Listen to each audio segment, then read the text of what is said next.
Welcome into Larry Miller Field on the campus of Brigham Young University for the winners bracket play here in the 6A baseball tournament on KSLSports.com. I'm Trevor Allen.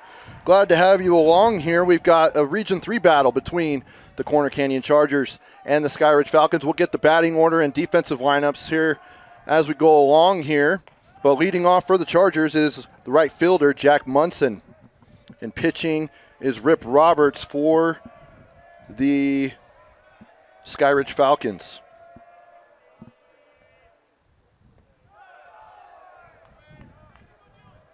And so far, a 2-1 count.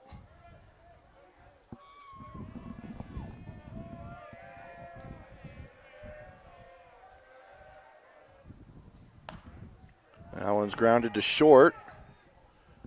Over to first, and Munson will get there in time, so that's a single.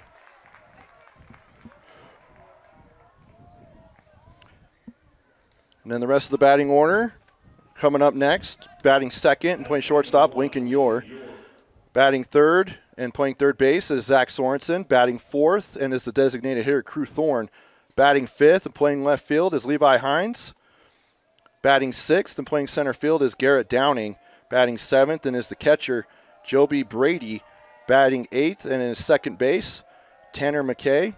And batting ninth and playing first base is Bowen Bodley. And Carson Paulson is not batting, but he is pitching for the Chargers. So one out, one on with one strike.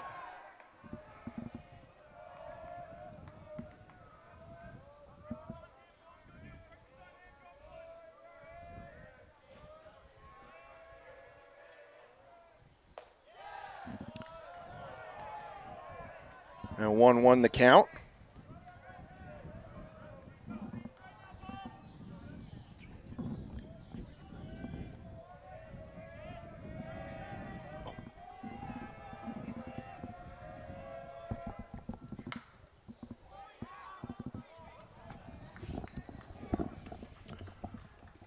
We've got a special guest coming up here. Joining me now, Mr. Jeff Clough of the Utah High School Activities Association. Jeff, thanks for joining me. Thanks, Trevor. Just thought I had a minute and come on over for a second. I saw you flying solo today, and everybody needs a color guy for a minute. Absolutely. No, I appreciate it, especially with you putting out fires consistently with your job, and you guys got a lot going on at the UHSAA. We do. Lacrosse championships, soccer championships, softball, baseball this week, so we're busy in our larger classifications, and so it's always awesome. So far, it's been a pretty good tournament here at BYU. We've got two teams that pulled off upsets yesterday in bracket play. Yeah, I think to the standard fan, you would have thought that this matchup would have been in the losers bracket and not in the winners bracket side, and because we had those two upsets from Mountain Ridge. Of Mountain Ridge and who's the other team? Lone Peak. Lone Peak, there you go. And then Lone Peak's already gone after the game this morning. Which is crazy to think that, to start off the day was an elimination game between a 2-seed and a 3-seed. Correct. And then tonight should be a good one, too, with American Fork and Lehigh. Lehigh was just fantastic on defense last night, only allowing one hit and no runs to a good Riverton team. And this is Zach Sorensen. Goes right over to first base for out number 2. But that'll put Jack Munson over to third base. Yeah, this Skyridge team looks like they're pretty resilient. Talking to their coaches, seems like they're a team that's pretty scrappy and doesn't give up. And we saw that a little bit yesterday in their win over Mountain Ridge. Yeah, definitely. And you guys, let's touch on this for a minute. You guys are having some changes at the top. Obviously, Rob Cuff is calling it a career. In a couple of months, this is his last championship season. But you guys have got some new leadership. Obviously, you're not going anywhere, and you're still doing things at a high level. But just talk about the changes and what's coming with the association. Yeah, so we have actually 2 retirees with the association. Rob Cuff, executive director, 25 years of the association, 33 years in education. And so his last day is July 31st, and we're super grateful for all he's done for high school sports and how he has really advanced what's going on. And I can't even imagine what high school sports looked like when he started versus what now is, because I've been in the association 12 years, and I know what it looks like now. Yeah. No, it's definitely changed, and I mean, I've been involved in some capacity for the last 10 years and following, and obviously heavily involved now with the streaming deal that we have with the UHSAA, and it just keeps growing, and it seems like every single year you guys are adding sports that are sanctioned. You guys are keeping us busy. Well, we hope that we're on pause for a little bit. I think so do our member schools, to try to catch up with administration and everything else that's happening, and we feel like they're starting to catch up, and we can slow things down with the addition of girls and boys lacrosse, girls wrestling, cheerleading, and so it's just been some great things, and with the addition of esports this year as well. Yeah, no, that was interesting to stream that this year. Getting the call as that goes right over to first base for Crew Thorne, and that'll end the inning. So no runs scored, and we'll go ahead and keep it here instead of going to break, since I've got Jeff here. And it's just it's fascinating because having that sport. I mean, it's funny. Back when I was back at Cypress High School, it's funny because I would have loved to do esports. Like, I'm a gamer. I like to play games and things like that, and just to have that, it's interesting. Yeah, I grew up being a PlayStation kid. I played Nintendo when I was younger, and Atari when I was younger, and so I think it's awesome. It gives a whole group of kids that are in high school another opportunity, a different opportunity to compete, and that was part of it. And that was Larry H. Miller Foundation was the Ken Garf Foundation was someone who was really driving esports for a long time, and they did an absolutely phenomenal job with all of that. And for us, we got enough pressure and enough energy and excitement from our schools that we started to add esports, and we hosted our first championship here in April, and so that was kind of fun. Yeah, it was a lot of fun to stream that up at Weber State, and just to especially because it involves more than just the competitive athletes out on the field or on the court or in all these other sports, but this is more of like the mind and things like that, to where it reaches out to another set of students to get involved. Yeah, it's been awesome to see, and I would assume the growth will continue to be exponential every year, similar to what happened to girls wrestling when we started with roughly 300 athletes, and we're over 1,500 now after just a few short years, and so we're excited about that. For those of you who don't know, Jeff's also over all the officials for all the sports, so sure, as that one is absolutely crushed, and that is going to be gone. A home run leadoff by Miles Robinson. He played hero yesterday in the win, and now he just absolutely blasted that ball, Jeff. Yeah, that ball was, I would guess that was probably 425, maybe 430. That was at the top of the trees in center field. That ball was hammered. It was crushed, and that gives Skyridge a 1-0 lead. Yeah, and just like that, they're on the board, and it's interesting how much even the sport of baseball has really even grown. We even saw it last year with our streaming numbers. Like, people are tuning into baseball, and it's starting to become a thing, and it grew big time just from 2 years ago to last year. But it just shows the talent that we have in this state. Yeah, a lot of people know that I umpire college baseball, and I'm around, and I'm a part of the game, and we have great players within this state, whether it's junior college or Division I or even just high school players. They're doing a great job, and they spend a lot of time working at it. I have a kid in high school who plays baseball. My younger kid plays baseball. my older boy played baseball, so we're kind of a baseball family, and to see it grow and I think these the format that we play in our larger classifications are a lot of fun and brings a lot of energy and excitement to baseball itself. And Rob Lee, the shortstop, strikeout there. So the first one for Carson Paulson of Corner Canyon. And that'll bring up Rip Roberts, who's the pitcher. He's batting third. And then Boston Sunderberg, the catcher, is batting fourth. Batting fifth is Zayden Bai, the right fielder. Batting sixth, Brady Butters. He's playing third base. Batting seventh and playing second base is Bo Larson. Batting eighth and playing first is Brady Lowe. And batting ninth and playing in left field is Grayson Bauer. As there's one out now. And that one is ball two. Yeah, this is Coach Roberts' son from Skyridge, and he's a nice player. He both as with the bat and with his arm. Yeah, he'll get out there, but he's going to go on to play at Nicholls State down in Louisiana at the next level. Yeah, so that's Nicholls State. The head coach at Nicholls State is Brent Herring. Brent Herring was a BYU assistant coach for a couple of years. Prior to that, he was when he left BYU, he went to LSU for a year as a hitting coach.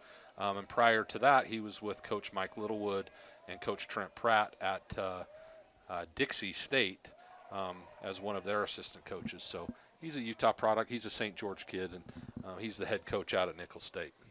Yeah, and you also spent some time down in St. George, right, working for the college? Yeah, I spent 14 and a half years there in a couple different roles from 99 to 2014-ish when I was hired at the association. Yeah, so you probably have some stories about my boss, Nate Dowdle, right? I do. Nate and I have a little history. He was a TV personality down there in southern Utah back when I was the media relations director. So is there stories you could tell on air about him? No, I'll save those for off air. We won't kill him there. That we'll go ahead and go to break, and we'll come back with the top of the second after this. Levi Hines will lead off the inning here in the top of the second. Trevor Allen and special guest Jeff Clough with the Utah High School Activities Association joining me for a few innings here. I also told Rob at volleyball, I said, hey, come join me for a couple innings. I haven't seen him yet. Probably hasn't popped over yet before. He's probably a busy man just like you are. We always got something tugging at us this time of year. We got a lot of things happening, a lot of irons in the fire, running these championships in the spring, and we absolutely love it. It's a lot of fun. Yeah, you guys like to jam-pack the sports in spring, don't you? Well, I mean, we either have to play them in the fall or the spring because of the weather in Utah. Yeah. Unlike this year, but yeah. And there's a strikeout there for Roberts to start off the inning. And so Hines is down on strikes for out number one. Coming to the plate next is Garrett Downing, the center fielder, batting in the 6 hole. It's I know also a guy that you've gotten to know over the past years, and obviously passed away, a member of our family at KSL Sports, Dusty Litster. And, this was always his time of year, so it's a little, somber to, obviously he didn't do baseball last year. He was dealing with his cancer, but he passed away in September, and so, but I know you enjoyed being around him when. Amazing guy. They Dusty and Dane, they did such amazing things to advocate for student athletes in the state, and forever we will be in gratitude for him. And it's tough to lose him. He was a neat individual, and his passion was high school sports. He was very good at it, and we're very appreciative and always will be. Yeah, and doing these games, I know it was something that he always loved doing. Baseball was his number one sport, and then football, and obviously could do it all, but by no means am I trying to fill his shoes. There's no chance of that happening, and nor do I want it to. Well, I think he's a guy that none of us can fill his shoes. Yeah. He's always his shoes are always going to be sitting there, and we have the opportunity to learn from him and glean some information that he tried, but he prepared so well and was so passionate about everything that went on with high school sports and everything that he did. So base on balls there for Downing. He'll head to first. Yeah, so you talk about things at the association. I'd just go back to, we're really excited about our new executive director, Ryan Bishop. He's currently the principal of Wasatch High School, and he's returning to the association. He was actually my coworker when I started in 2014. We worked together for 3 years before he left to go into high school administration, and we're fortunate to have him back. He's going to be a great asset to the association. Then we also have another retirement, which is Missy Mackey-Widers. She's going to retire and put a sunset on her career, and she's worked with us for 3 years at the association. We're excited for her. And I did not know about that one. Yeah, because she is over cheerleading, softball, tennis. Yeah. So I've worked with her. I didn't know that. Theater. So she's great. No, she is. So are you going to take up softball too on top of officials and baseball and everything? No, I will not. I will not be doing that. I wouldn't be surprised if we have some different responsibilities, or it's a good change when a new director comes in or a new executive director is hired, which it's been a while for the association, but where we kind of shuffle sports. So you could see that happen as well. So that is a base hit for Brady. Ball ripped into left field. Yeah, and now he'll get a speed up runner as that goes into left field, and that'll move Downing over to second. And so then they give him a speed up runner because you get a speed up runner if you're a pitcher or a catcher. That's correct, and also I don't know if a lot of people know about the pitch count rules. I can. Oh, I've hit that to the max. You've talked about. Yeah, that for those tuning in that are new to it, it's definitely a strategy now that it's added for the coaches. Yes. How long has that been in play as far as the pitch count? That became a rule in 2017. Okay. Before it was innings allowed. Okay. So you used to have 14 innings in the week, and now we've changed that to actual pitch counts. 0 to 35, no days rest. 36 to 60 is 1 day. 61 to 85 is 2 days, and then 86 to 110 is 3 days rest. And but you can't throw more than 75 pitches in 2 days. So, you could have 35 pitches. And that one's a hard cap, too. So, like, as soon as you hit 75, you're done. Whereas you go to 110, you can at least finish the batter. That's correct. Yep. Agreed. Yeah, I've definitely been brushed up on that. I've even got a sheet that Curtis gave me. Oh, nice. So I've been trying. It's something that we've been tracking just to kind of see where coaches are going with their arms. And as you know, to go far in this tournament as the double play attempt, at least out at second. So now runners on the corners. Nice play by the second baseman going to his left and then turn back and throw the shortstop to give you a chance. And really nice play out there to get the second out of the inning. And, just to kind of see, like, it truly is, like people say, how do you go deep in this kind of format with the College World Series type of format? And it's all about your pitching staff and how deep you can go. It is. And I wanted to ask you, I know there's a lot of different formats, and I know some of the classifications, like the lower ones, don't play this similar one, but, for the higher classifications there is. What kind of goes into picking the postseason format for baseball? So we present the idea to the Coaches Association, the ADEC, which is the Athletic Directors Council, and then also our executive committee, and they're ultimately the ones who decide which format we use. 3A most recently went to it 3 years ago. They just completed their third year of this format. 2A has not. It requires a little bit more pitching, and it's just something that, and being time out of school and the travel distances and all of those things, they just don't feel like. And actually the 3A softball didn't mirror 3A baseball, and they have the shorter bracket as well, like the 2A and the 1A in softball. And Yeah. so that's why the 4A, 5A, 6A softball are that way. But our 3A through 6A baseball all plays the same. And then you have a different format in our 1A baseball, which a lot of people may not know, is our small schools down region 20-ish. We have some up north, and they play single elimination until they get the quarterfinals, and then we add a double elimination little set there. The ball was crushed. And yeah, that one is crushed into left center field, and that'll bring in 1 run. And so that's an RBI double. I believe that's Bowen Bodley. I believe 2 runs scored on that, where they had first and third, right? Oh, yeah, they were at first and third, so yeah. So a two RBI double. Nice hit, just pass. I think one of the other things that playing in these big facilities, with fences at 347, 402, and 343, is really, it's a different type of game when we get to our championship format, playing on turf. There's only a couple of turf high schools in the state, and so it's a great experience for our young people. There's a lot of energy and excitement about our baseball in Utah. Yeah, what kind of goes behind trying this College World Series? What do you like about the format?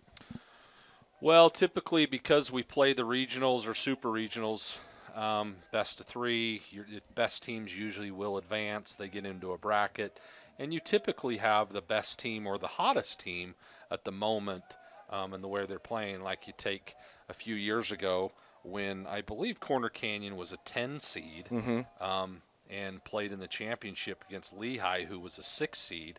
Lehigh ended up winning that, but it was, you just didn't get those a lot.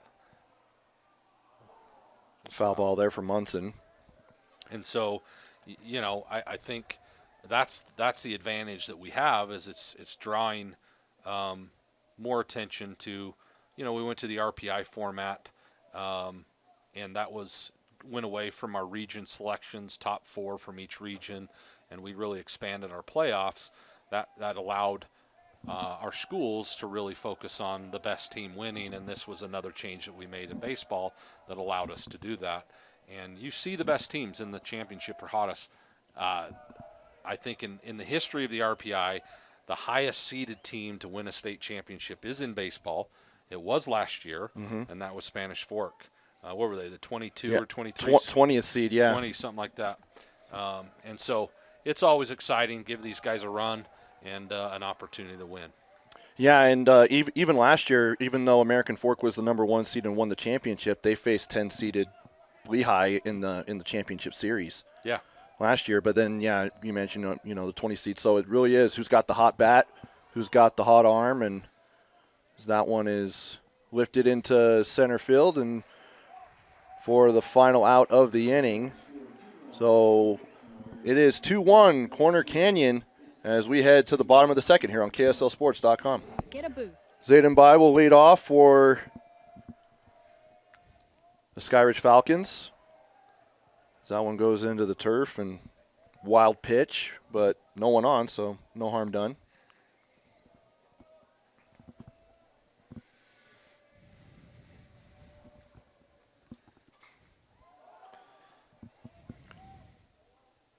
Yeah, it looks like the sun might be a little bit of an issue there as that goes into center field for out number 1.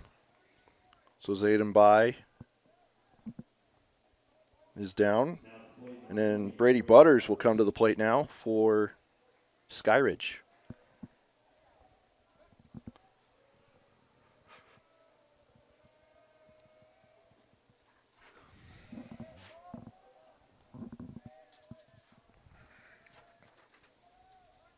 I would normally say if you have any official complaints, go ahead and reach out to Jeff, but I'm sure people have already done that.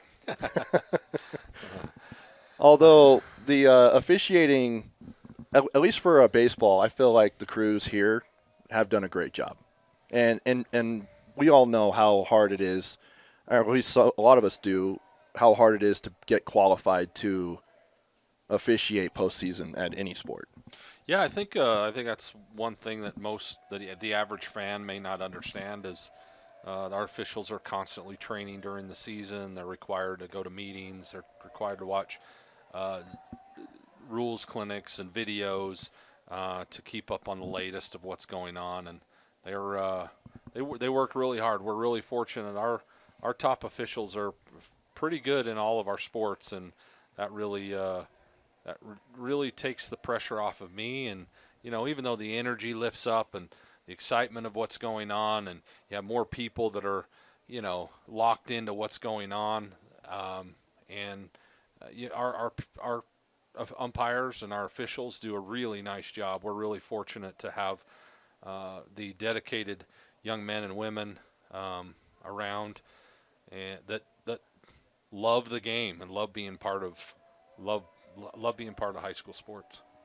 Yeah, I used to officiate back in the day on basketball at the high school level. Nice. I think you were probably still down in St. George when that happened. Yeah, I started in 14. I did it almost right out of high school. Yeah, so 14. So I started officiating basketball. I did softball for a couple of years. I did football and of course baseball. And so tough play over there at first base. We'll see if they mark that as an error. They should. They did, yes. Yes, they did. Little E3 puts on a runner for Skyridge. Seems like they just never go away. They keep clawing and clawing. And, they're a resilient team. Well, it was crazy in that first game yesterday. I mean, first of all, it was really cold. It but was freezing yesterday. But the fact that the first two games yesterday, at least for most of it, it was 21 runs combined, and obviously Corner Canyon scored a couple more runs late in their game in that second game, but for a while it was 21 runs and 20 of them were in one game. And the way that each team were scoring runs was crazy. Like one of them had, 4 or 8 runs on 4 hits because they were walking guys, and then the other ones were actually getting hits and bringing in runs. So, it was pretty much two different tales of baseball in one game. Yeah, they do these kids, they're a lot of passion. I mean, they're playing their 27th, 28th, 29th game of the season, and they're pretty locked in by this time of year. It's fun to watch them play and compete.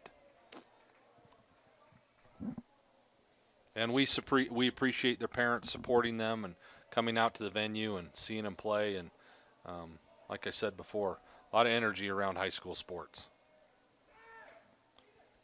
That one just foul as the runner was going.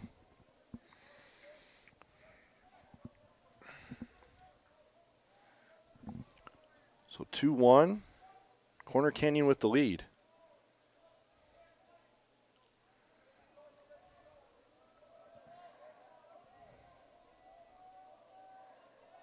After this pitch, I've got an interesting question for Jeff as well.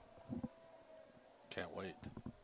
I'm sure you can, but that'll be a base hit, and Butters is going to stay at second, so that's a single for Bo Larson. That puts 2 runners on base for Skyridge, runners at first and second, and 1 out after the pop out to center field to lead things off. And looks like Skyridge is threatening. So I wanted to ask you about the RPI system. Sure. What has gone well about it, and what is maybe, some things that you've heard about as far as concerns? Well, I mean, we evaluate that every year. We in our executive committee meetings, which we have two boards in the association. One's the board of trustees. That's a 15-member panel made up of our executive of principals, of school board members in each classification, and superintendents. And then we have some principals that come along from that also serve on the executive committee, so those two boards kind of marriage each other. We have a state school board member, someone from the ADEC, and so those guys continue to, those are the policy-making board. Our executive committee, which helps us decide how we run our championships, what we do at our championships, and those are procedural things that go on in the association. And the RPI is one of those things, and we discuss those in our meetings: the goods, the bads, the uglies. We change the factors, the ratios. There's right now we're using 3 different categories, which is the win percentage, opponent's win percentage, and opponent's win percentage. And we've toyed with changing those and trying to make, trying to see what works best. And so I think our lower classifications decided this past year to go to the max prep rating. And so 1A to 4A stayed with the max prep rating, and our 5A, 6A voted to stay with the RPI. Okay. It's been around for a while. I wouldn't be surprised that, nice play at the plate, and he's throw. out. Great throw. Tag, and that's out number 2, and saves a run. And saves it from tying this ball game, but runner's still on first and second now.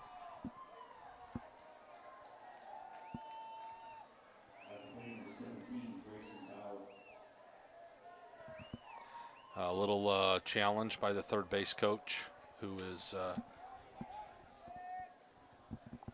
didn't really like the play at the plate. He's not even the head coach.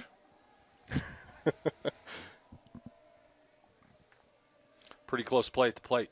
Yeah, it is.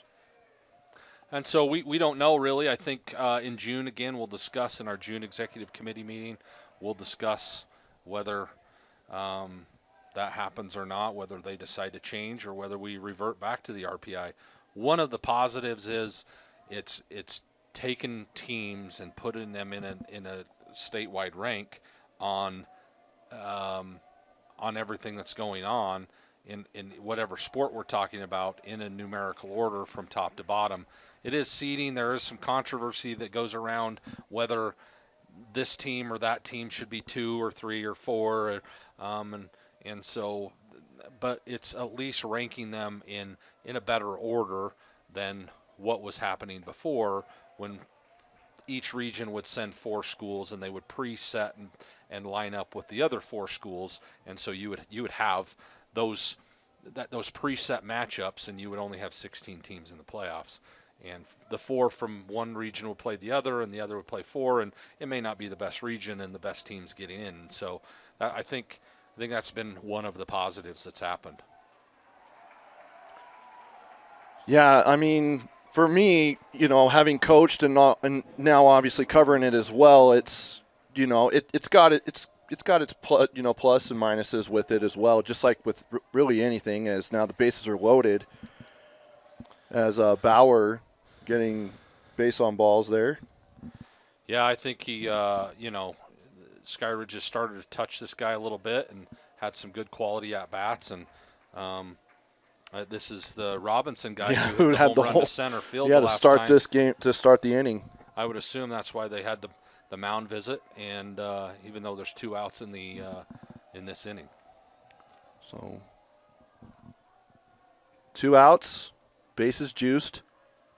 Here's the pitch. That one goes outside. I did get a text to someone who's tuning in. Wanted me to ask you a question. We'll get to that here in a minute. Maybe we'll skip a break and I'll ask you. We don't want to do it yet because the base is loaded. But I think a lot of the teams went to the max prep rating because they felt like people were looking at the max preps rating, and so we mirrored that on our site, and we made a few modifications, but not many that people can tell, and people felt like that was more true in our lower classifications, and that could be because of the matchups, the rural status of those schools, getting to play other schools, and so there's not as much crossover competition like it happens in our larger classifications that are closer together. Calls time there. Yeah, there was a play in that last game where there's a ruling on the play at second base. It was a steal, and then they threw the kid out, but the ball appeared to pop loose. How does the rule And that'll be a base hit. Take a pause on that for a moment. 1 run scores. 2 runs score. So that's a 2 RBI single and a runner on third. Yeah, you got a sweet swing there by Robinson. He's just a really easy swing. He's not doesn't look like he's exerting a lot. That's what he hit the home run on to give him their first time at bat. Now he's got 3 RBIs in the game. Just another quality at bat, looking for his pitch, 2-1 something. Didn't try to do too much with it, and was able to score 2 more runs for Skyridge, give him a 3-2 lead. So as Jeff mentioned, 3-2 lead now for the Falcons.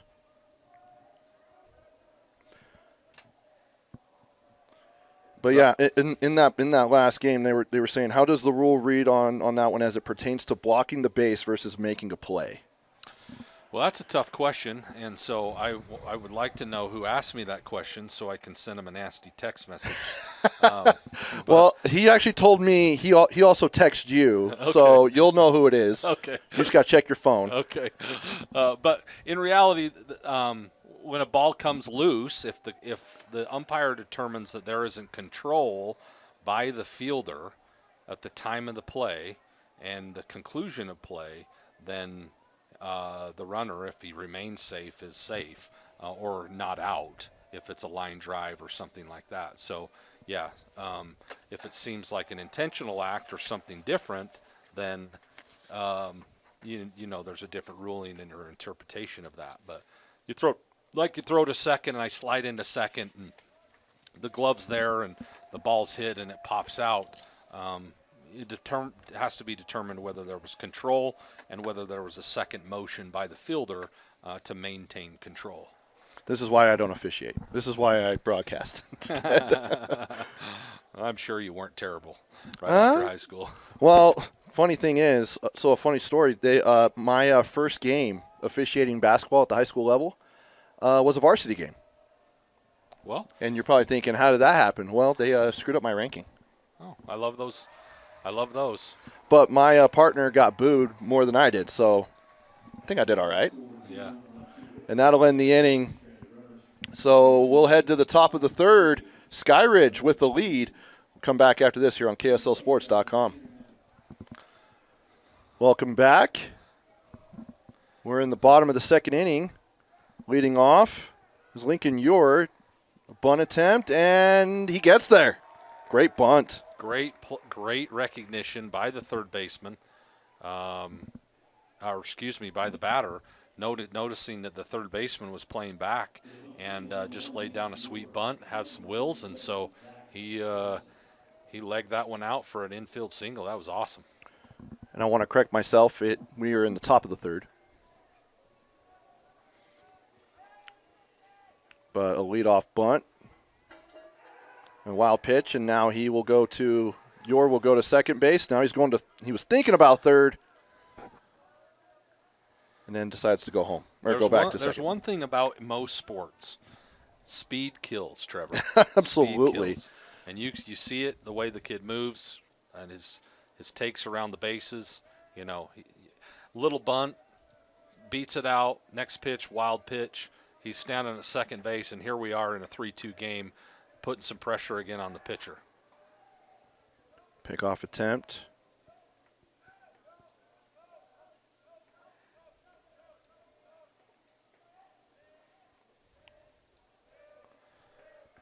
One-0 count to the batter. He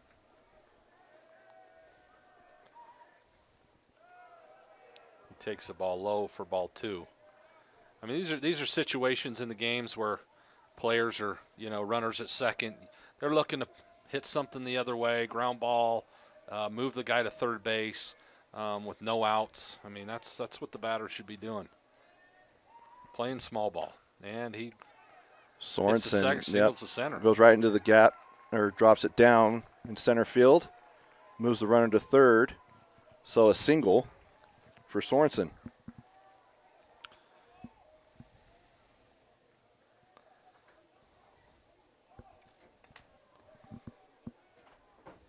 Now that'll bring Crew Thorne to the plate. 0 for 1 so far.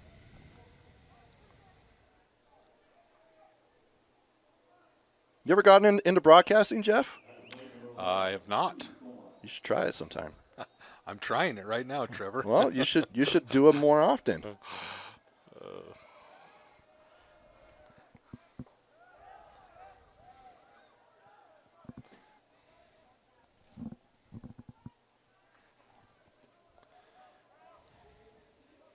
Robinson just trying to regain his pitching. He hasn't pitched a terrible game and take control. That was a nice off-speed pitch there. He's looking to maybe trade a run for an out. The infield's back here in this situation, and try to hold Corner Canyon at bay. Maybe try to turn a pair here, get a little ground ball, trade the run for 2 outs. Another question that actually just came into my head, Jeff. In all the years that you've been doing this, and I guess it could be a 2-part question. The most entertaining game at like the championship level, whether it's a quarterfinal, semifinal, or whatever, but where it's at a centralized venue that you have witnessed since you've been a part of the UHSAA. Oh my gosh. That's like asking me. I don't know. I have no idea. I've seen so many phenomenal athletic moments from high school kids. It's unbelievable. Man alive. I don't know. The game the other day was a great baseball game, the 1-0 game, but I really, in a championship format, you get to see those games come down to the last basket and a team wins it on the thing. Here we go. That's what I was saying. Can they turn it in time? And they couldn't. So a run will score. Robinson did exactly what he was trying to do, was get a ground ball to second baseman, and they weren't able to flip the turn to first to trade the run for an out. And we're all tied up. I don't know, Trevor. That's a tough question for me. Good. I like to ask tough questions. So 12 years, I've seen a lot of stuff. Yeah, you have. I will tell you one of the most incredible things that I see is drill. Drill is an awesome sport. Yeah, it really is. And I think it's. And there's obviously a following. It's one of our most viewed sports. Yep. So. That'll end the inning. We'll come back, and I'll ask Jeff an easier question, but it'll still be kind of hard. Okay. I'll let you guys know after this. Leading off for Skyridge here in the bottom of the 3rd inning is Rip Roberts. What a perfect name, Ripken, though. Yeah. I mean, is that a baseball name? I bet it is. It's funny, like, as I've been calling games, I've looked at rosters and just seeing how many baseball names there are out there. But we had one today that I know it's a Jazz name. There was a kid who was pitching in our last game named Corver Curtis. Yeah. So I was like, that's definitely after Kyle Korver. Yeah, and Ripken's named after the shortstop. Yep. From the Baltimore Orioles, who holds the most games played, Mr. Dependable. Absolutely. Yep. So the easy question for you, Jeff. Yeah. The most entertaining game that you have umpired at any level? Well, I will start. I've done some national championships in junior college. I've done some conference tournaments in Division I baseball. Done several state championships in high school. I would say, watching a team have, in the old format, having to win 6 or 7 games and come back and win the championship, having to beat the team twice on the last day. One that comes to mind was Snow Canyon. They were winning those, but I think being at Grand Junction, Colorado for the JUCO World Series, there's 11,000 people there. Absolutely. Is always an enjoyment. I worked the national championship in 2017, the final game, and it's an incredible feeling. That's probably the most enjoyable game, and Roberts caught stealing. I love it. My favorite part about players is they never think they're out, and coaches never think they're just like in basketball. And no one ever commits a foul. No one ever in football, no one, touches the wide receiver on the play, and Yeah, and it's really close. And Coach Roberts is talking to the third base umpire. Third base umpire Jacob Dunn, sorry.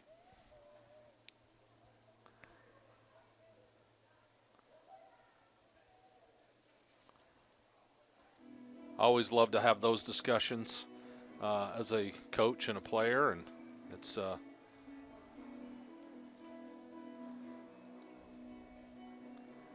sometimes you're just listening to let the coach vent about what they think was wrong or right. And this is a really close game. There's been some tough calls in this game so far, and do you know how many coaches you've thrown out of games? No, I don't keep track. I would rather not throw anybody out. Oh yeah, but sometimes you have to. Yes, sometimes it requires that because either I was bad or they were bad. Yep. And they were not tired of being there. And I think one of the things about umpiring, you have to recognize that your strengths and your weaknesses are, and your growth pattern as you move through it. And I think it's hard. The only way you get better is work more games. But I do love, one of my favorite things that I do right now is I umpire Little League football, Ute Conference football on Saturdays with my boys, and myself and Trent Allred, who's like one of my brothers.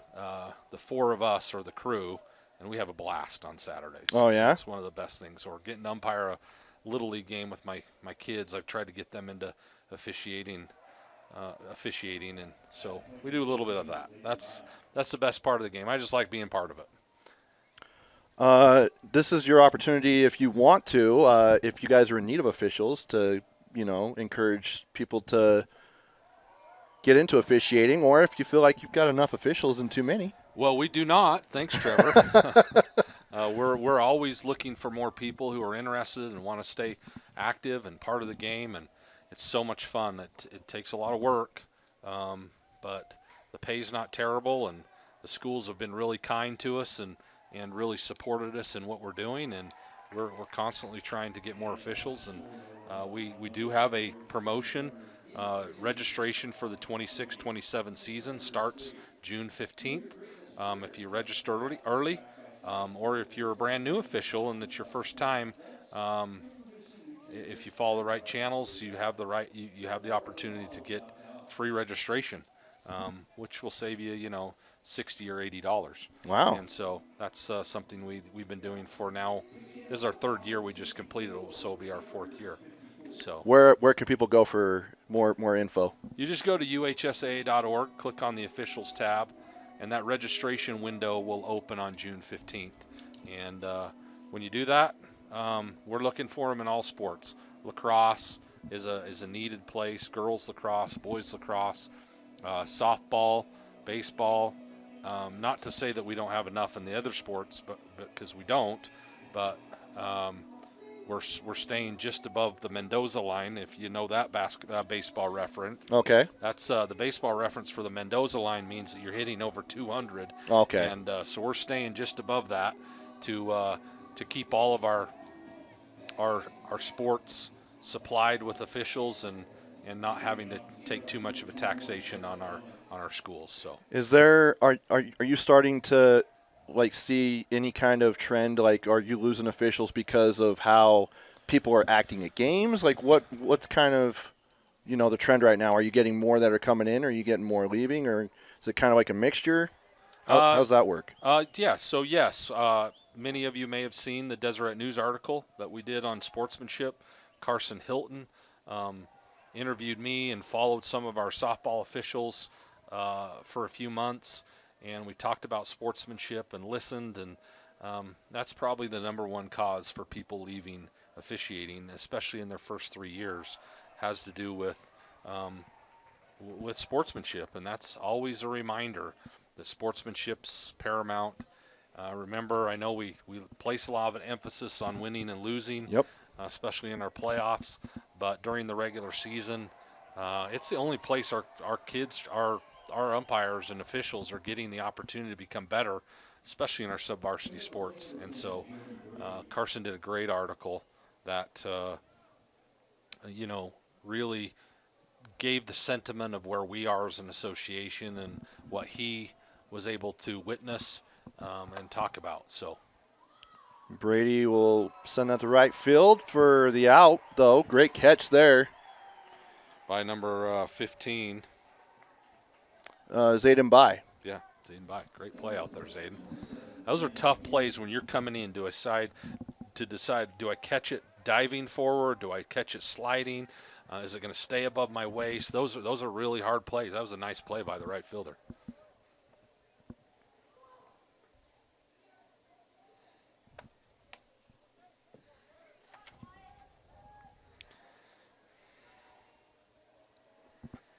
Now at the plate, Tanner McKay, number 27, hitting in the 8 hole, so near the bottom of the order.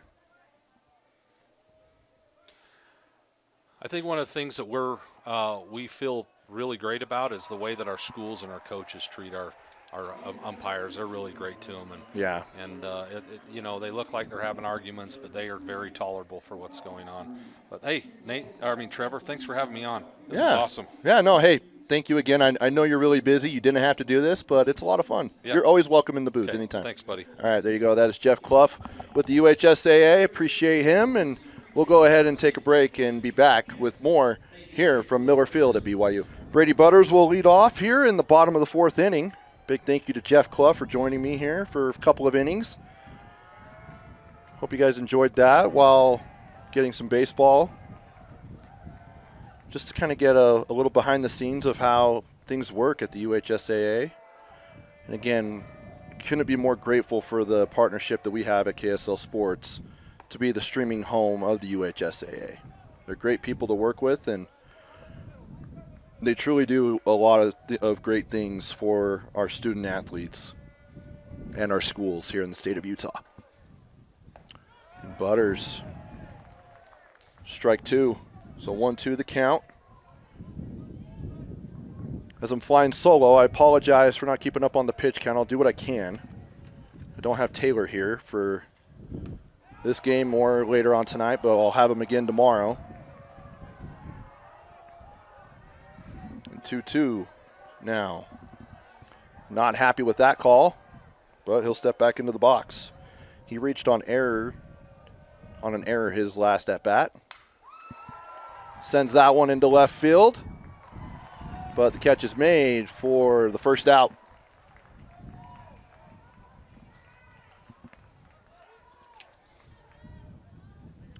Levi Hines with the catch.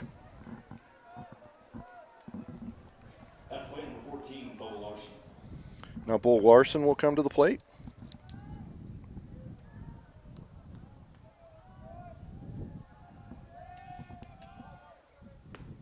Check swing, they'll call strike.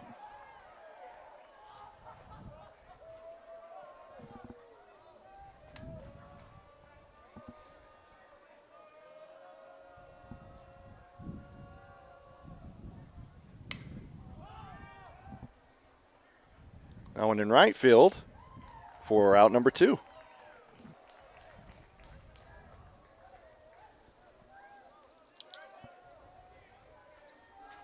At plate number 11, Brady Lowe.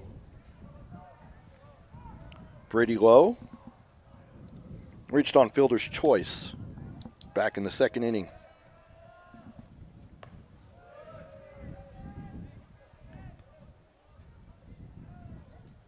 Ball 1.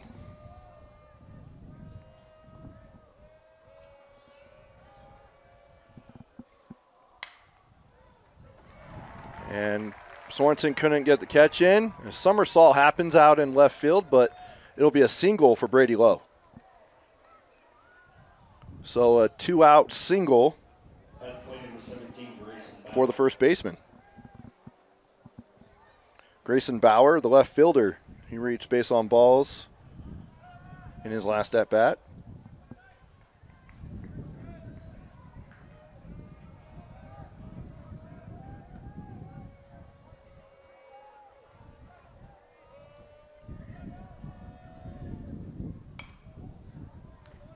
Sent into foul territory. That's Wendy's foul ball. Retrieve foul ball. Bring back to the box for a frosty.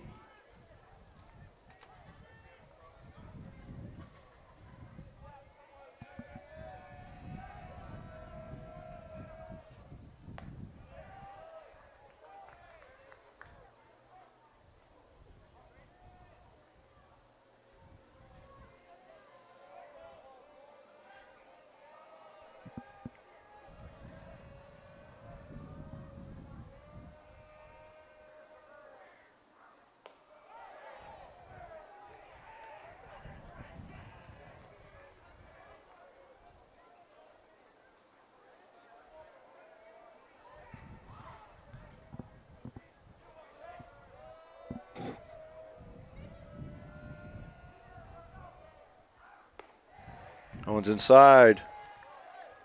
Ball 3. So a hitter's count here.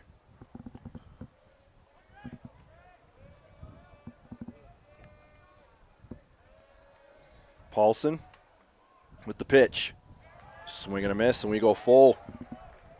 Here for Bauer.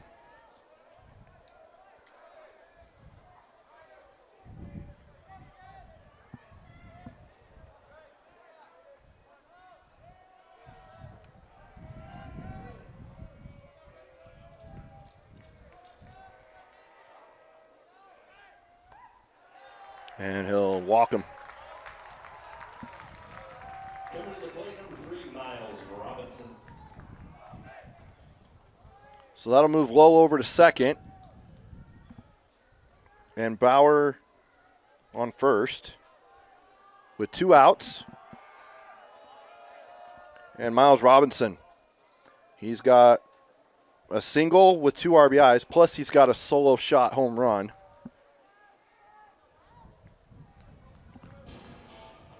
And again, just playing great ball. Yesterday, drove in 2 runs to give Skyridge the lead and eventually the win over Mountain Ridge in bracket play. We'll see if we have a pitching change here.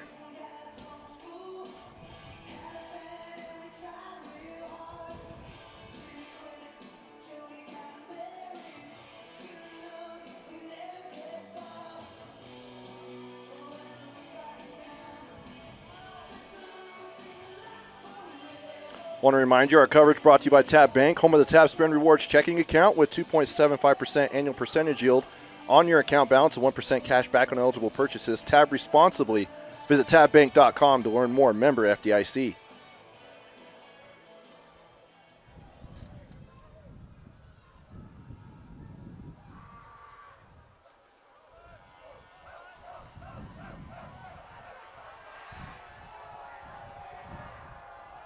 So Robinson will start his at-bat.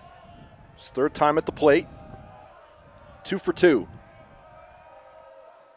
Here's the pitch. Outside, ball 1.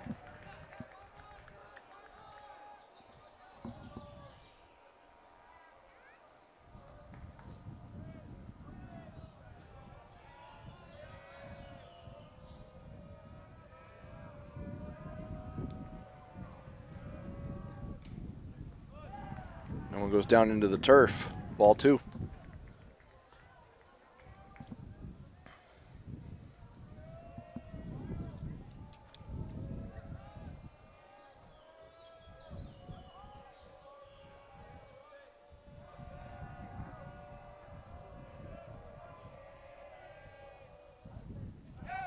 Well, it's a wild pitch, so runners will advance. Lowe will go to third. Bauer will go to second. Still 2 outs.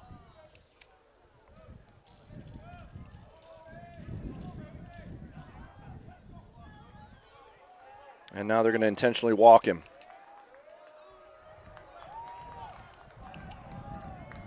Just had to throw another ball, but Coming to the plate, number 2, Luke Robley. Luke Robley will come to the plate with a chance to give Skyridge the lead here in the bottom of the 4th inning.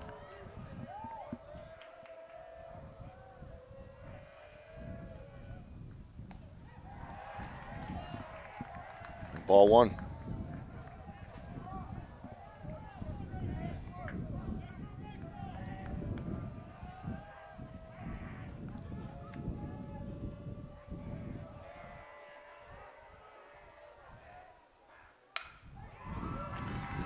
Grounded to short, over to first. Almost hit the first base coach. And that will send 2 runs home, 3 runs home. So I'm wondering if they'll score that as an error. But either way, 3 runs have scored. So Robertson, Bauer, and Lowe are all home. At plate, number 4, Ricky Roberts. And I believe they're going to give that an error because of the throw over to first base.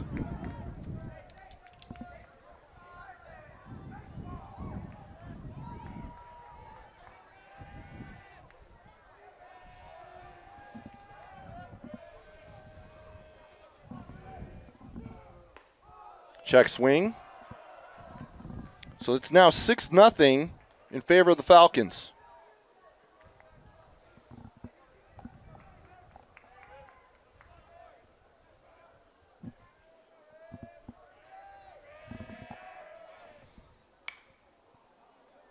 Lifted into foul territory. That's going to go near the bullpen, where Corner Canyon has arms warming up.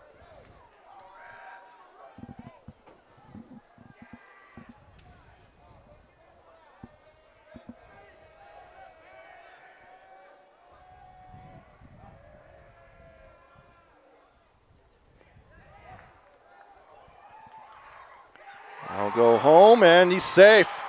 So Robley is home.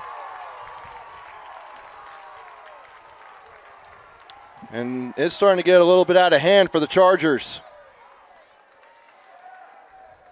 Still 2 outs. And it's 7-3 Skyridge.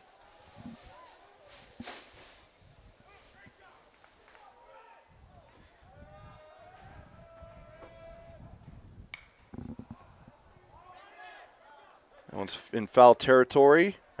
It was actually right in fair territory, but the first baseman will make the catch, and the inning is over. But not without giving up 4 runs and the lead. And we'll go ahead and take a break, come back with the top of the 5th here on KSLSports.com. Leading off for Corner Canyon will be number 7, Bowen Bodley, so the bottom of the order. And then we'll see Jack Munson and Lincoln Ure. So 9-1-2 hitters in the order.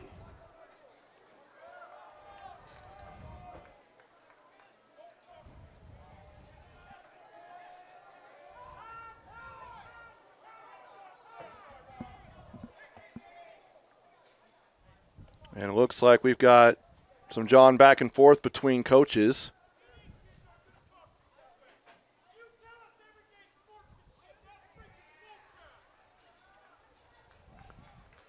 And Coach Roberts is getting after his dugout.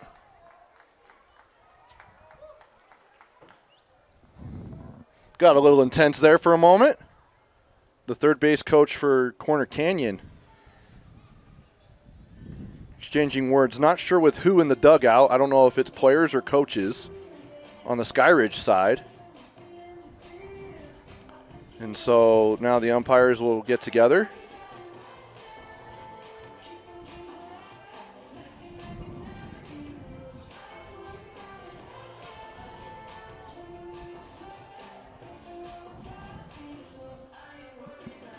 Bodley had a 2 RBI double. And now the 2 umpires are coming to chat with Coach Roberts of Skyridge.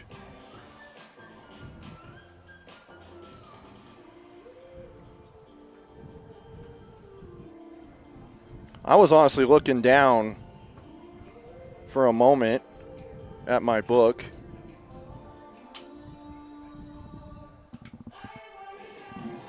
So I didn't see what happened.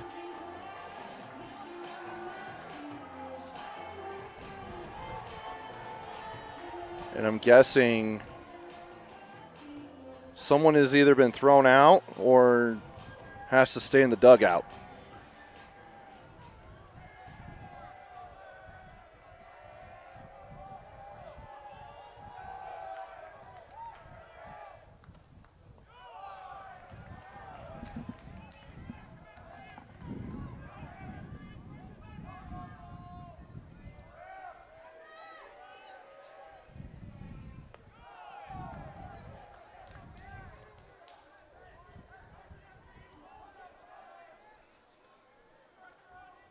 So Bowen Bodley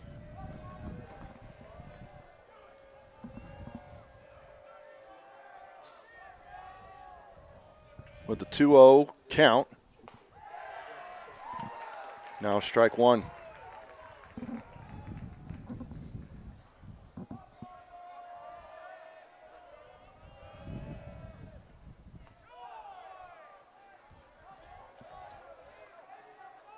Make it 3-1 now. Roberts against Bodley.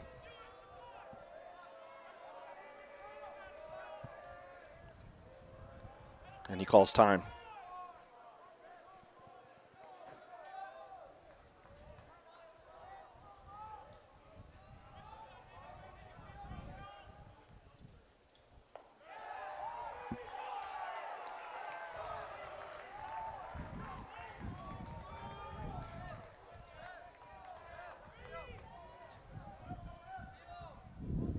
Now point number 4, Jack Munson.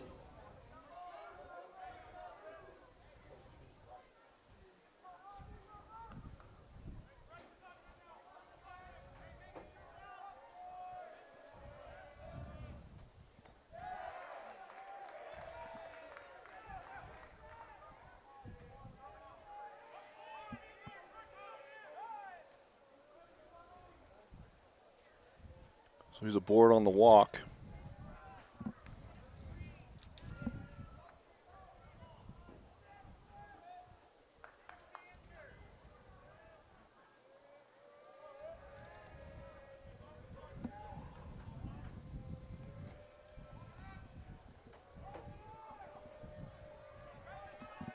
Now we're back to the top of the order with Jack Munson, who's 1 for 2 and goes into foul territory behind home plate.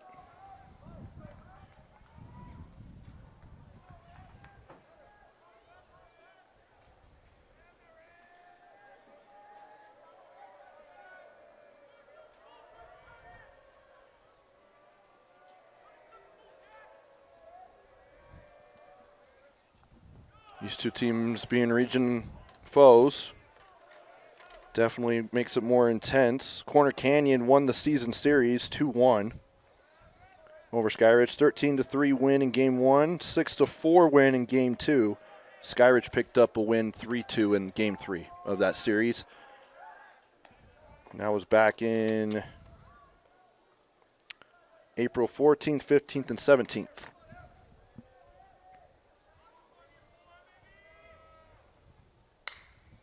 Goes right to the pitcher. He loses his mitt, but still get over to first for the out. Great play there. Coming to the plate, number 1, Lincoln York.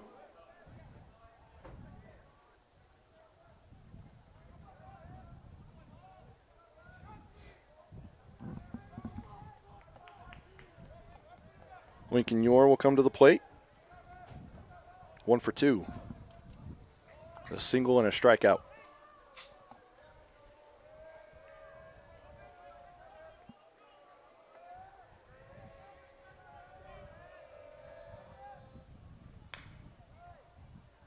Chopped foul.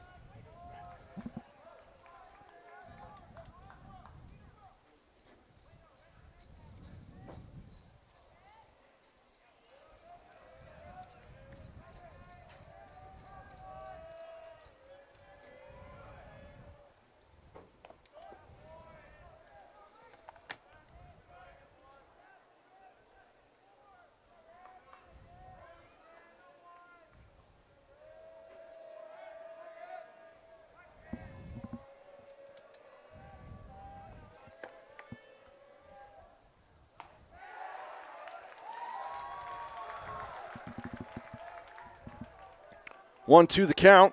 Here for Yor. With one out. One on. He's on second now. Over to second, to first, and that'll be out number 2, but the runner will advance to third. At plate number 37, Zach Sorensen. Zach Sorensen, who pitched a gem yesterday. Won't be able to see him unless they make it to the championship series.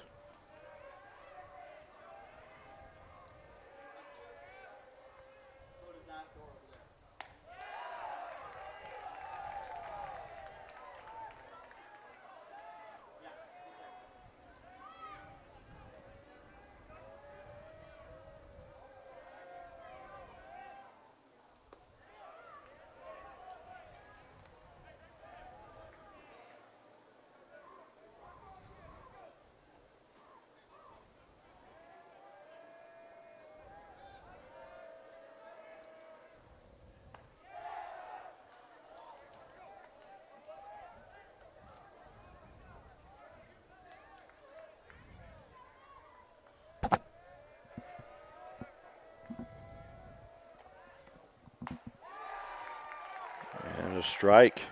So 2-2 the count.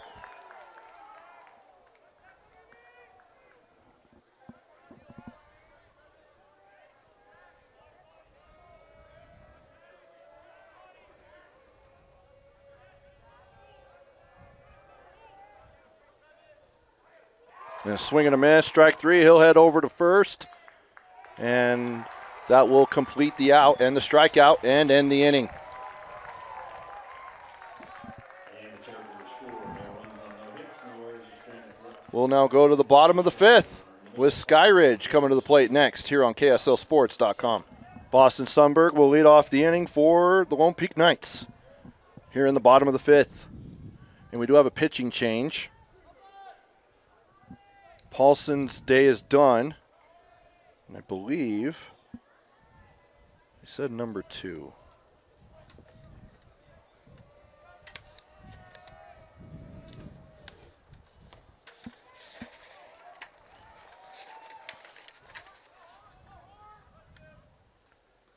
Nathan Hortzman is the pitcher.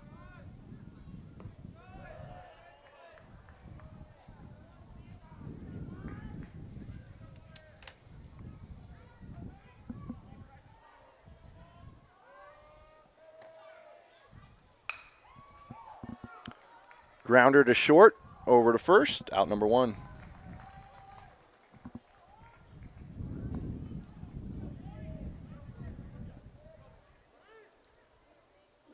Now to play number 15, Zayden By.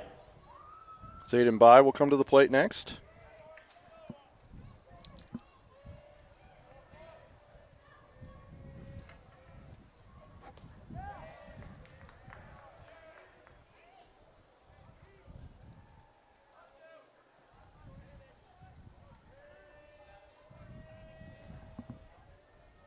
Here's the 1-0. Ball 2.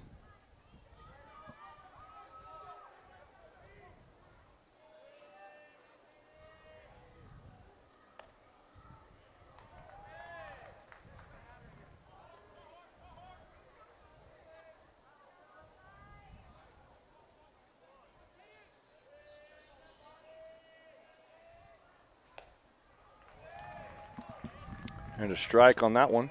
So evens the count at 2-2.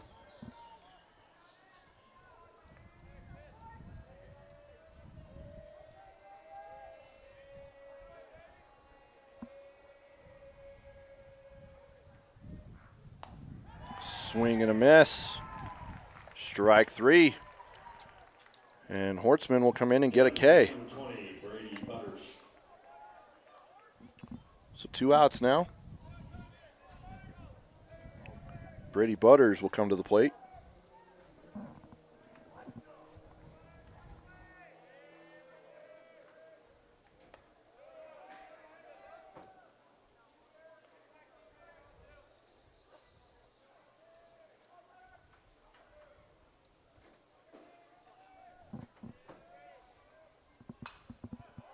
Fouled off. Now it's going to the parking lot. The back parking lot.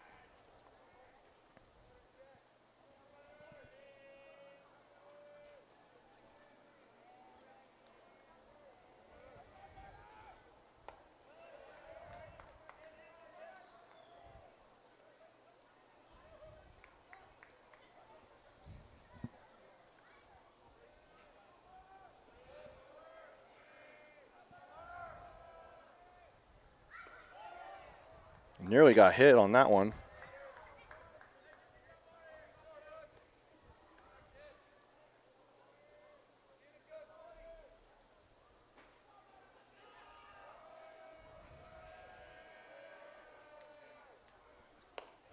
Goes inside, ball 4. So base on balls for Butters.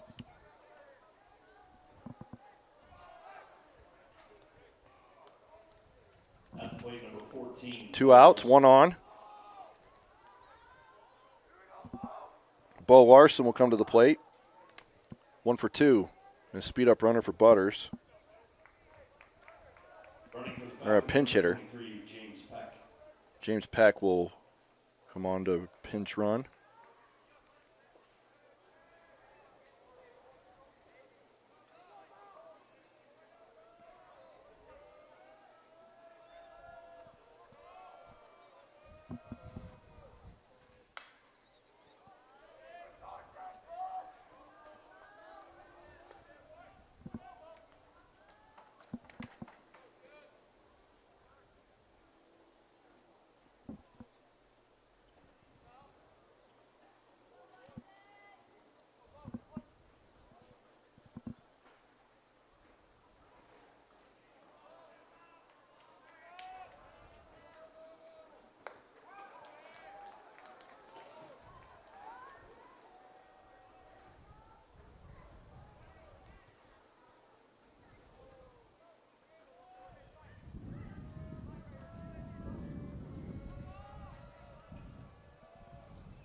Here's the pitch. Swing and a miss, strike 3. And that'll end the inning. And the Falcons score no So runs, 2 no hits, Ks no earned for one. Hortzman. 5 innings. It's the Falcons. And we'll now go to the top of the 6th here on KSLSports.com.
Leading off for the Chargers, number 11. Leading off for Corner Canyon is Crew Thorne, the designated hitter. So 4, 5, 6 hitters, the middle of the order.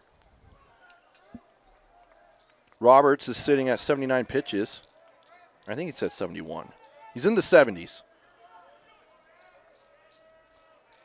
Coach Roberts rolling with him. As of right now, he would have 2 days rest if he were to be pulled. But as soon as he gets to 86 pitches, that's where he'll need 3 days rest.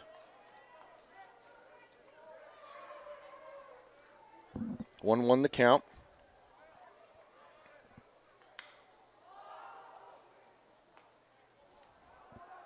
Into foul territory, into the bullpen.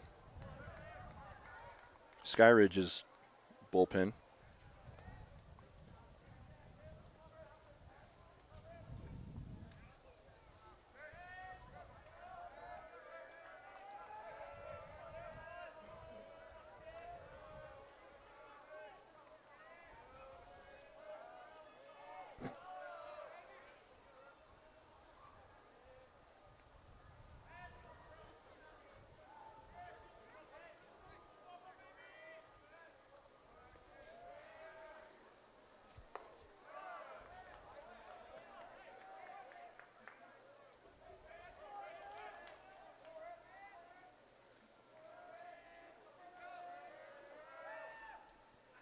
The 2-2. Now we'll go full.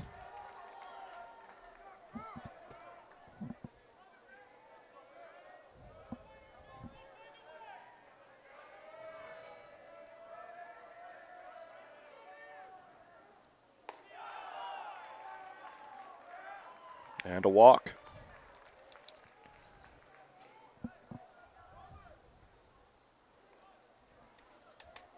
Coming to the plate for 14, Levi Hines.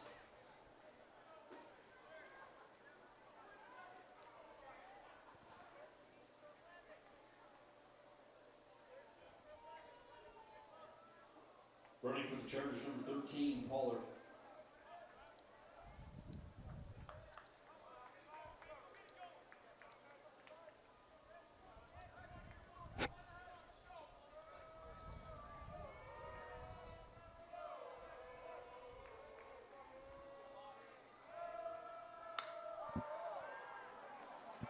Sent deep into center field, and that'll be a base hit and extra bases. Heading to third. And he's there. That's a triple for Levi Hines, an RBI triple.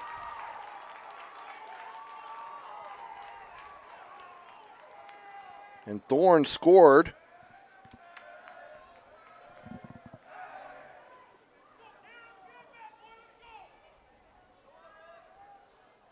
Great play there. 7-4 now. At the plate, number 21, Garrett Downey.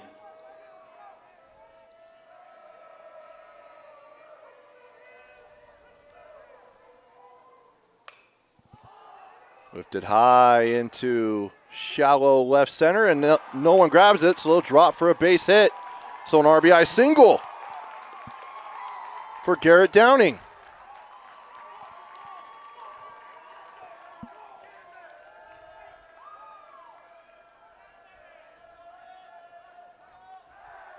So that scores Hines. Now point number 10, Joby Brady.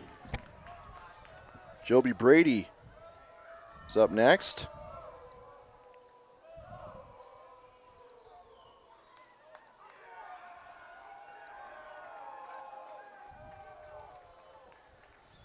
Now we'll have a mound meeting.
And that'll hit the batter, so hit by pitch right after the mound meeting.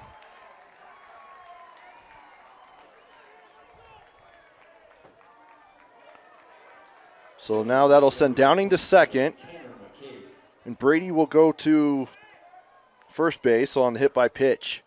And now we'll get a speed up runner. Running for the Chargers, number 3, Munir.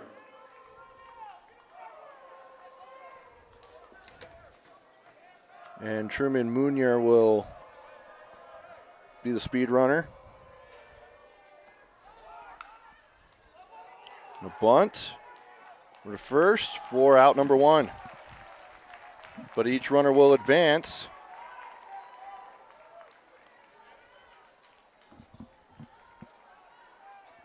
Coming to plate number 7, Bowen Buckley.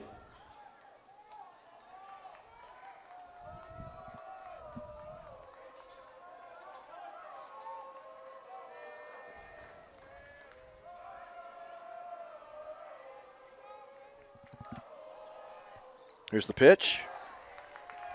Strike 1.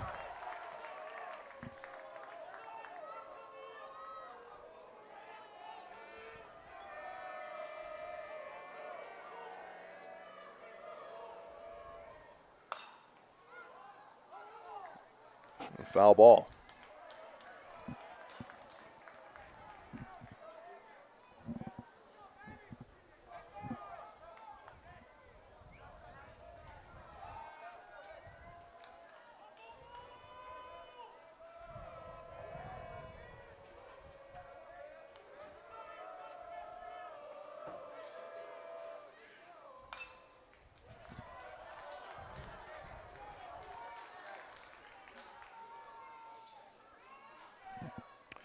So the winner of this game will take on Mountain Ridge.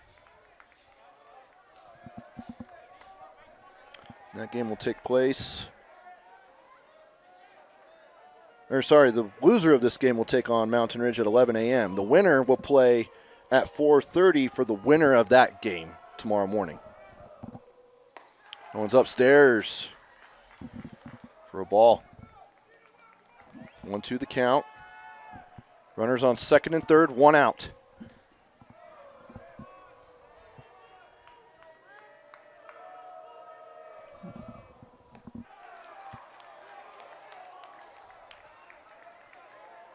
Two now. Is Bodley.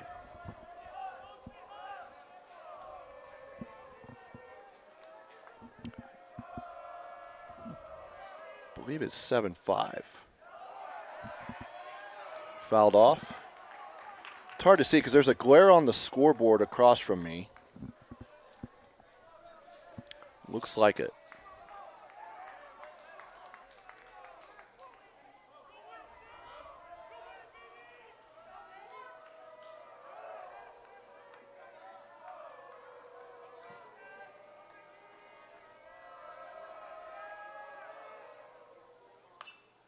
Fouled off once again.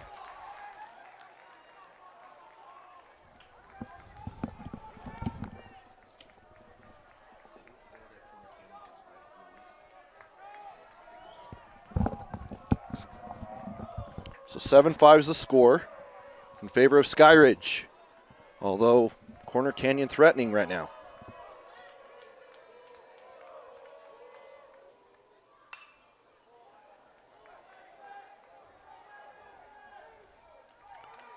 And that'll go down for the out, and then the sacrifice fly. Now bring him within one as Downing scores.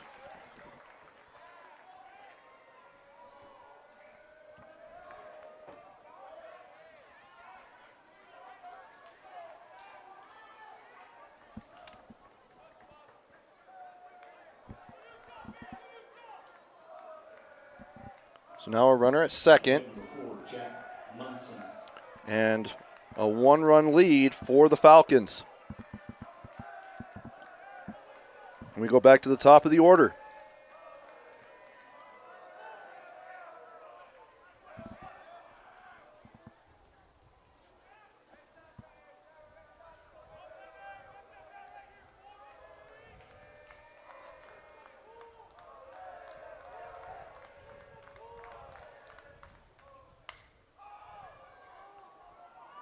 That one's crushed to left center, but the catch is made for the out, and that'll end the inning. With 3 runs scored for the Corner Canyon Chargers, we'll now go to the bottom of the 6th. Skyridge up to the plate next here on KSLSports.com. Brady Lowe will lead off for Skyridge.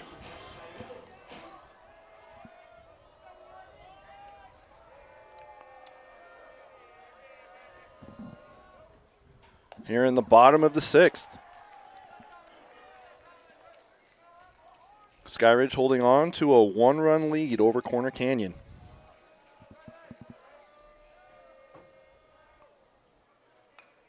That one's fouled off. So pitchers count.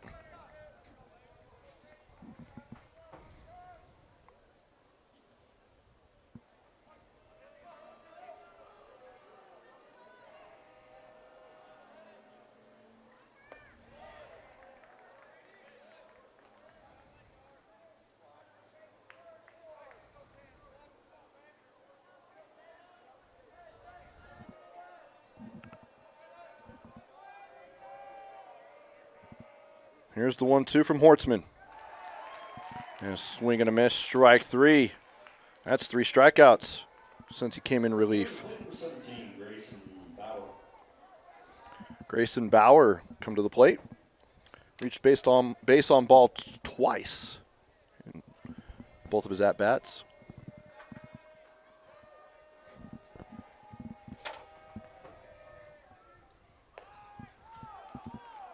Tries to bunt. Doesn't work there. Strike.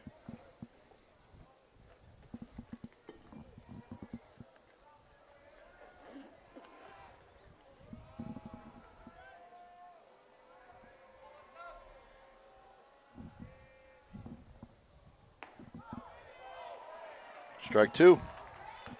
Hortzman is just coming in and been throwing strikes. Big part of how Corner Canyon's been coming back into this, at least defensively.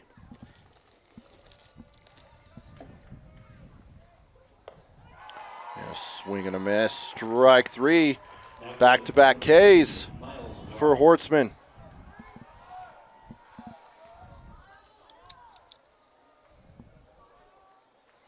And Bauer is down on strikes. Now we go back to the top of the order. Miles Robinson. He has been an absolute threat for Skyridge started the bottom of the first inning with a solo home run. And then in the second inning, he had a 2 RBI single, and then he was intentionally walked to make the bases loaded back in the fourth inning.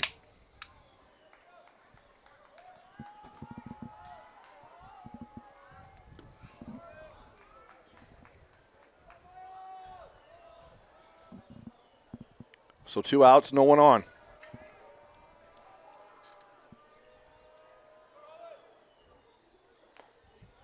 Swing and a miss. You could tell he was really trying to crush that ball.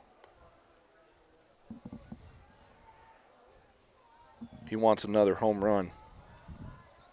And that home run went out in center field, probably about 420.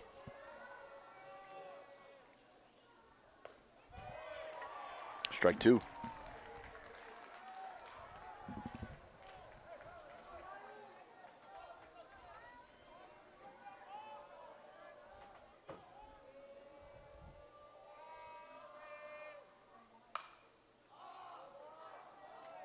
That one and lifted into foul territory. That's a Wendy's foul ball. Return the foul ball to the announce booth for a free frosty.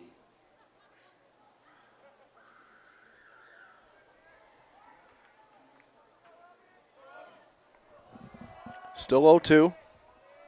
Here's Hortzman with the pitch. Upstairs, ball 1.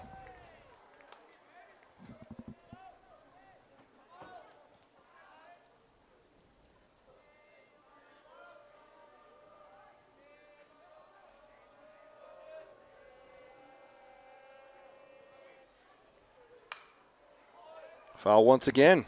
I believe that's the 5th pitch of the at-bat.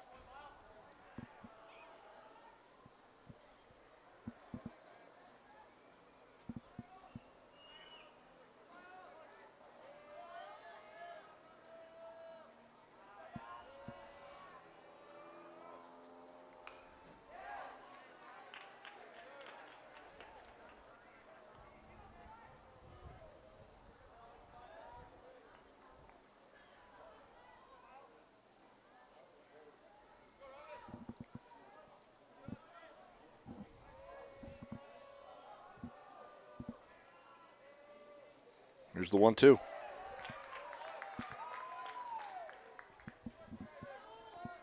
Deuce is wild.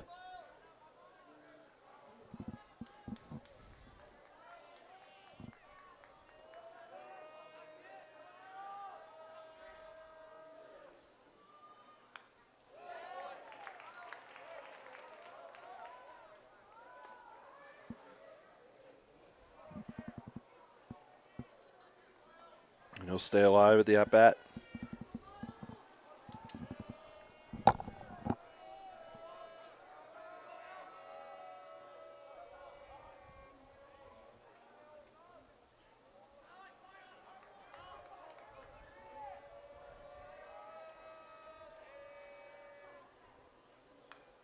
He fouls that one off as well.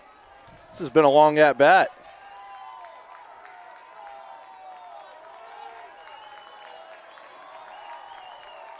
Now the Sky both dugouts getting rowdy, as is the crowd.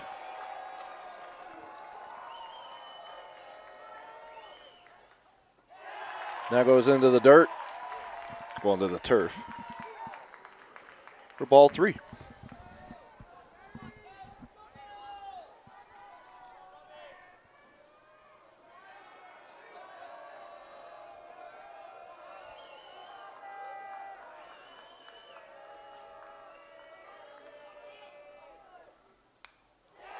Foul once again. I think we're in double digits now for this at-bat.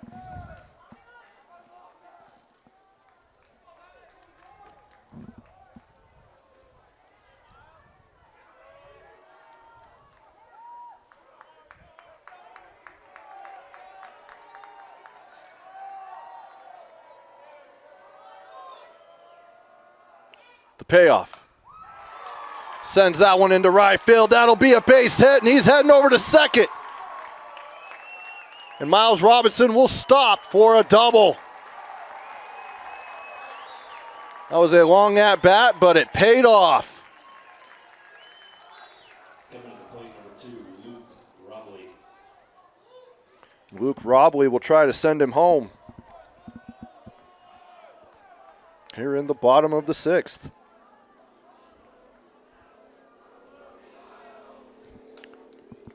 Two out, double. Now the pitching coach will come out for Corner Canyon. Actually, I think that is the head coach. Yep, taking the ball from him. So Hortzman is done.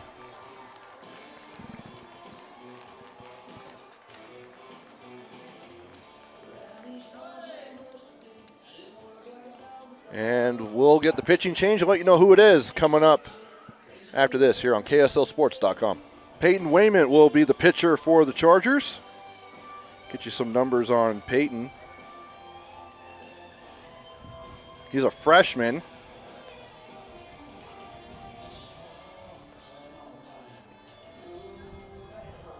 He has 5 appearances, 0-1 record, 9.88 ERA.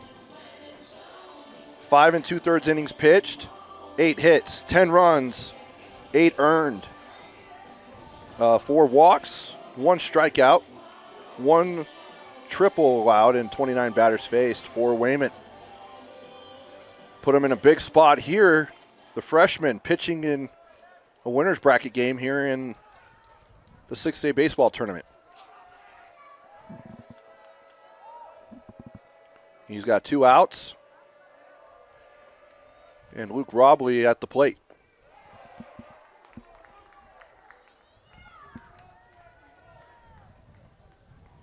And he reached on error, but also had 3 runs come in because of that error.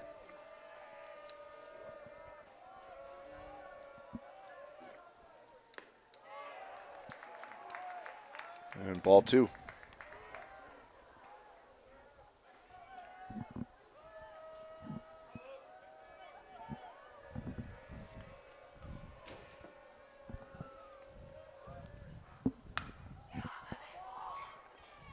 Deep to left field. And the catch is made, and that'll end the inning. Came on, did his job. And the Falcons score, no runs on no hits, no errors, and strand. So we go to the top of the 7th, Corner Canyon with their final 3 outs to try and get at least 1 run to force a bottom of the 7th or 2 to take the lead here on KSLSports.com. Gleason Yor will lead off the inning, so we go to the heart of the order here for the Chargers to try and get back into this one.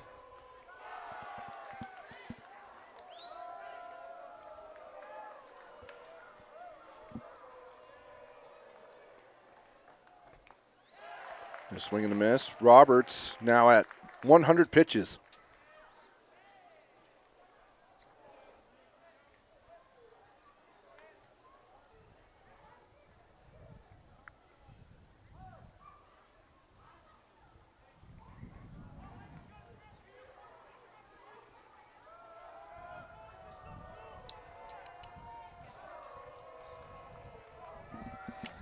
Here's the 1-1. Grounded to short. Over to first. And that's out number 1, 2 outs away.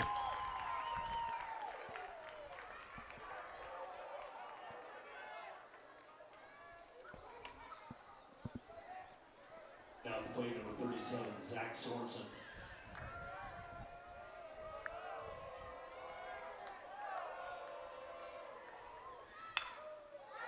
That'll be a base hit for Zach Sorensen. A 1-pitch single with 1 out.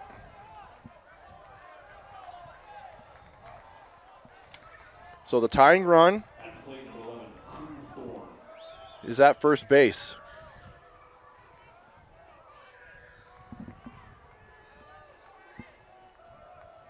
Running for the Chargers, number 6, McKay. Crew Thorne will come to the plate. And Corbin McKay will be the speed runner for Sorensen. Or the pinch runner, excuse me.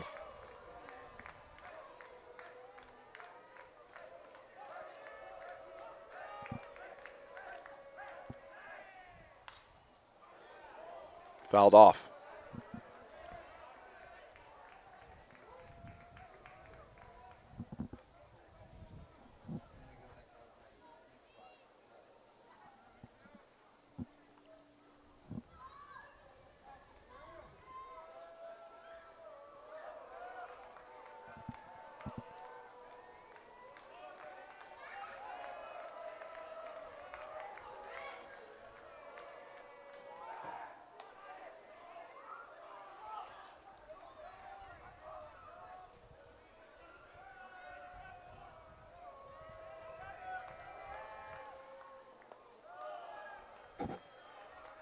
Ball one.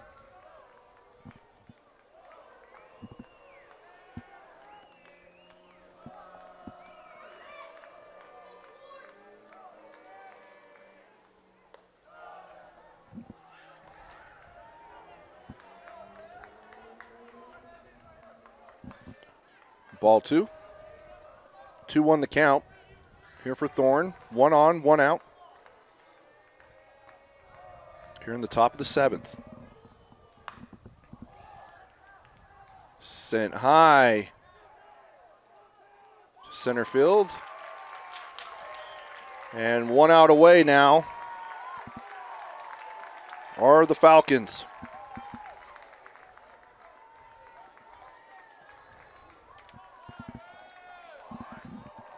Now playing number 14, Levi Hines.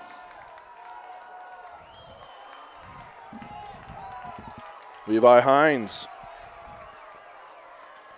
He has an RBI triple. Fouls that one off.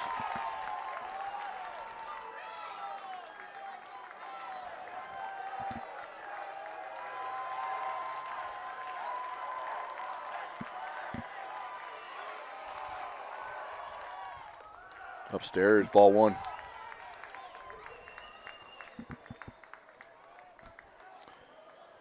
And these two teams played in region, the 3-game series.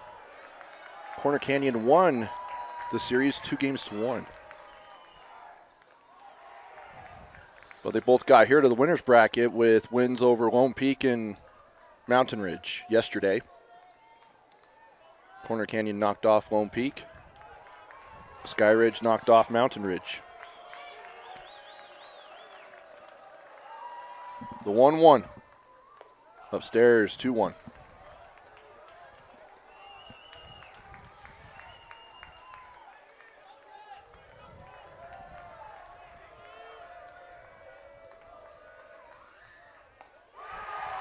And strike two. Down to their final strike. Skyridge faithful on their feet.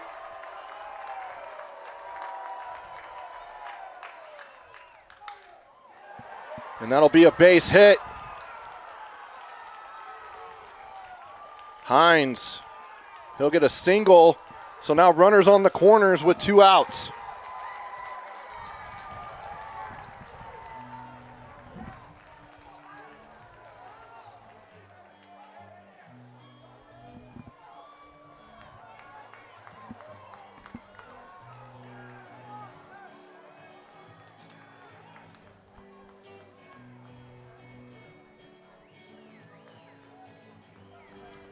Garrett Downing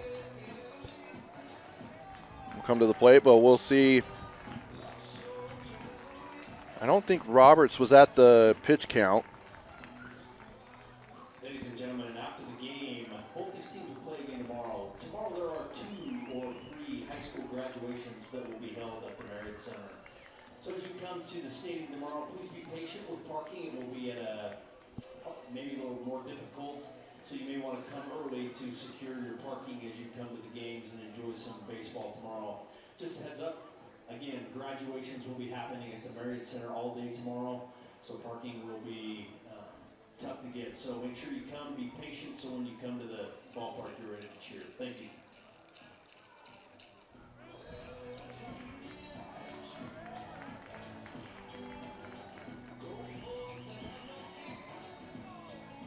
Coach Roberts is going to change pitchers.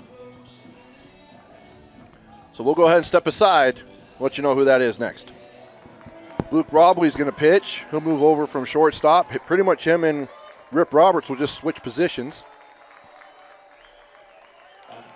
As Robley tries to get the final out here. Garrett Downing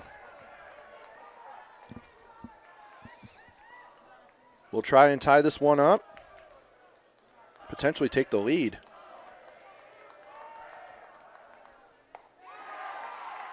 And that's an outside ball.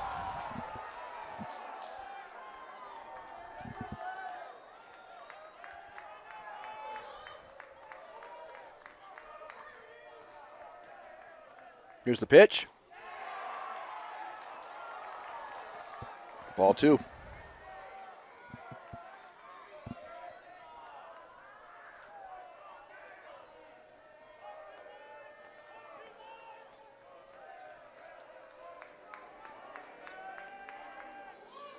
Here's the 2-0. Right over to Roberts, and that'll end it. Skyridge will move on to the next round of bracket play and stay in the winner's bracket. Corner Canyon will drop down to the one-loss bracket, and they will take on Mountain Ridge.